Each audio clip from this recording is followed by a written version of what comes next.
Donc moi je m'appelle Temperville Jérémy, j'ai été embauché au sein de BPS, donc BMS WorkSafe, en tant qu'ingénieur sûreté de fonctionnement.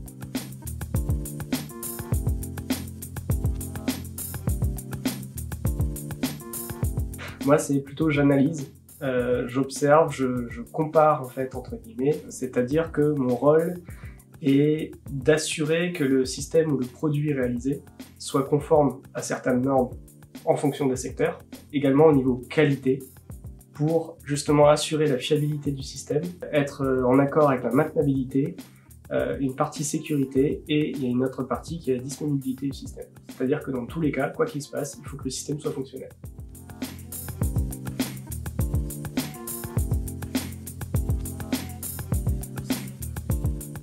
C'est surtout le côté analyse, dans ce cas-là je mettrai en avant, et le fait d'étudier donc des systèmes et d'analyser que tout fonctionne bien.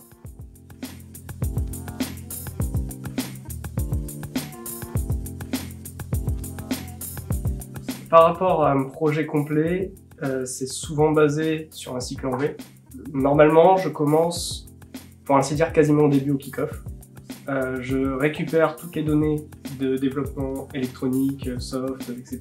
Et à partir de là, je peux débuter des analyses qui sont, pour ainsi dire, toujours les mêmes, mais qui varient en fonction du domaine justement et de la norme appliquée. Je dois créer des fichiers Excel en fonction qui viennent récupérer les valeurs, qui viennent comparer, qui se mettent, qui s'imbriquent en fait.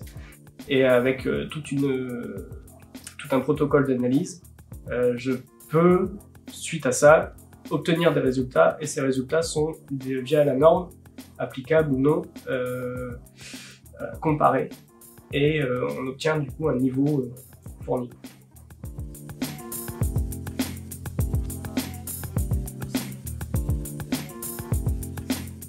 Chaque paragraphe entre guillemets de la norme correspond à un objectif à atteindre, que ce soit au niveau documentaire, au niveau justement hardware, au niveau qualité, et on fait en sorte de les atteindre.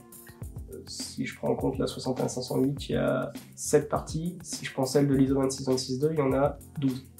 Donc ça dépend de ça. En général, c'est à peu près 80 pages par partie.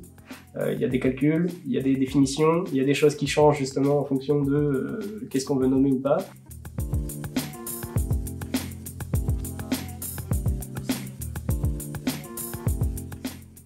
La partie calculatoire, c'est-à-dire calculer la fiabilité. Analyser toute la partie hardware à partir d'un schéma d'une bombe, dire bah voilà, la capa elle voit je sais pas, 50 volts, elle est censée supporter 100 volts, donc du coup on met des coefficients de stress, donc là par exemple c'est 1,5, et via des macros ou des logiciels de calcul, ça nous fournit une fiabilité sur le composant.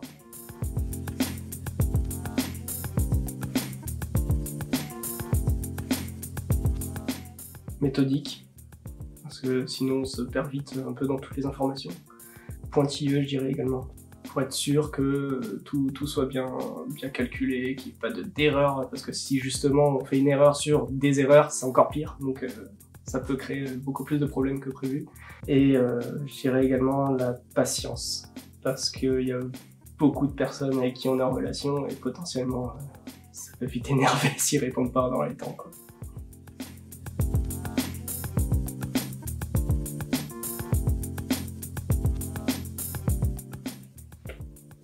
De se lancer. Après, ça dépend pourquoi, pour quel poste, mais d'y aller, de se lancer. De sortir de sa zone de confort, justement de se lancer dans des choses plus ou moins inconnues et au final réussir à s'en sortir, quoi.